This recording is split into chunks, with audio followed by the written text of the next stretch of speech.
সুপ্রিয় দর্শক, আপনাদের ভালোবাসায় আসলাম অসহায় মেয়ের কাছে। আমরা শুনবো তার জীবন কাহিনী। আসসালামু আলাইকুম। ওয়ালাইকুম আসসালাম।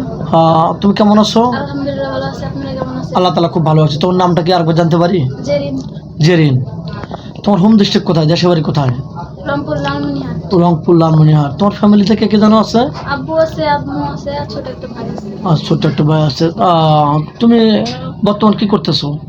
বর্তমান কিছু করি না। বাসায় থাকো। জি। যাই হোক, পড়াশোনা কতটুকু করেছো? এই 8 পর্যন্ত। আমাদের ক্যামেরার সামনে কি জন্য আসছো? আর্থিক সহযোগিতা লাগবে না বিয়ে শাদীর জন্য? এখন সাহায্য লাগবে, আর ভালো একটা ছেলেপেলে বিয়ে করতে চাই। আচ্ছা, ভালো ছেলে তুমি কিভাবে বুঝবে? মানে সে যদি প্রবাসী থাকে তুমি কিভাবে বুঝবে যে সে ভালো ছেলে? মানে আমাদের দ্বারা কি কথা বলে বুঝবে, নাকি কিভাবে একটু ভাঙ্গা দিলে ভালো হতো? তার সাথে কথা বলবো, দেখবো, তারপরে মানে তুমি বলতে চাচ্ছ যে কিছুদিন কথা বললে বুঝতে পারবে যে আসলে মেয়েটা কেমন। জি। তুমিও বুঝতে পারবে, সেও বুঝতে পারবে, এটাই তো। যাই, তোমার বাবা মা জীবিত আছে না? জি আছে, অসুস্থ। অসুস্থ।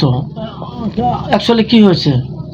আব্বু আব্বু হলো কৃষকের কাজ করতো, এখন অনেক অসুস্থ হয়ে পড়ছে। আম্মু বাড়িতে থাকে। ও, আম্মু গৃহিণী, বাড়িতে থাকে। জি। তো যাই হোক, কোনো প্রবাসী ভাই যদি তোমাকে বিয়ে করে তোমার বাড়িতে থাকতে চান, তাহলে কি তোমার ওরকম জায়গা আছে, সে বাড়ি করতে পারবে কি? সে আছে তো মোটামুটি একটু। তোমার থাকার মতো বাসস্থান আছে, সে বাড়ি করে থাকতে পারবে তোমাকে নিয়ে। যাই হোক, কোনো প্রবাসী ভাই যদি একটা ওয়াইফ থাকে তোমাকে বিয়ে করতে চায়, তাহলে কি তুমি রাজি হবে? জি রাজি হব।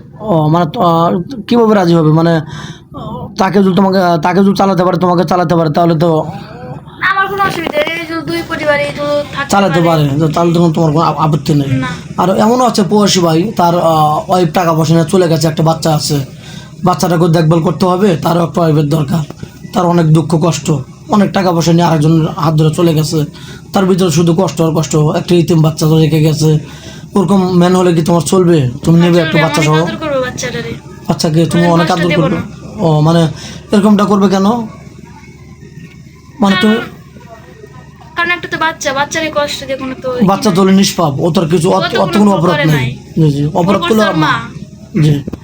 তো যাই হোক, অনেক সুন্দর কথা বলছো। মানে ছেলের ওই বাচ্চার কোনো দোষ নেই, তার মার দোষ নাকি? তাহলে বাচ্চা কেন কষ্ট পাবে? তোমার দ্বারা যেন বাচ্চাটা ভালো থাকে, এটা তো তুমি চাচ্ছ নাকি? তোমার কথাটা আমি বলে দিলাম। আর কোনো প্রবাসী ভাই বিয়ে করে তোমাকে বাইরে নিয়ে যেতে চাইলে তোমার আম্মা আব্বা যেতে দেবে? আপু যেতে দেবই তো, মেয়ে যত হয়েছে বিয়ে তো দিতেই হবে, তার স্বামীর বাড়িতে যেতে দিতেই হবে। ও, তোমার এমন কোনো জীবনের ঘটনা আছে যে তুমি কোনো মানে কেউ ভালোবাসার প্রস্তাব দিছে, কোনো বিয়াতে গেছো, কেউ তোমাকে বাজে প্রস্তাব দিছে, বা তোমার জন্য পাগল, সে মারাই যাবে, এরকম কোনো কিছু আছে? একটু দর্শক শুনতে চায়। তোমার কেউ ভালোবাসার প্রস্তাব দিছে আজ পর্যন্ত? না, আজ পর্যন্ত দেয় নাই আমারে। এরকম ভাবে আমি চলো। বাইরে থেকে তো বের হই না। মানে বাড়িতে দেয় না, শুধু বাড়িতে থাকো? জি। খুব সুন্দর কথা বলছো। তো যাই হোক, পর্দা করা থাকাই অনেক বেটার। এরকমই পছন্দ করে আমাদের প্রবাসী যে ফ্রেন্ড সার্কেল ভাই বন্ধু আছে, এরকমই পছন্দ করে। তো যাই হোক, তোমার কি ফোন নাম্বার আছে? না, আমার কোনো ফোন নেই, আমার ফ্যামিলিতে কোনো ফোন নেই।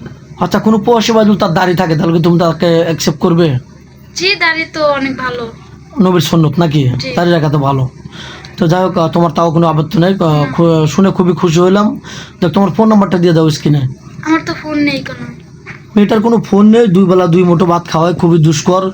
আমাদের নাম্বার দেওয়া থাকবে, মানে ইউটিউব চ্যানেল কর্তৃপক্ষের নাম্বার দেওয়া থাকবে, ইমো হোয়াটসঅ্যাপ আছে, ফোন দিতে পারেন ইমোতো বা হোয়াটসঅ্যাপে।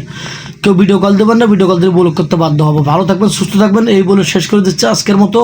আল্লাহ হাফিজ।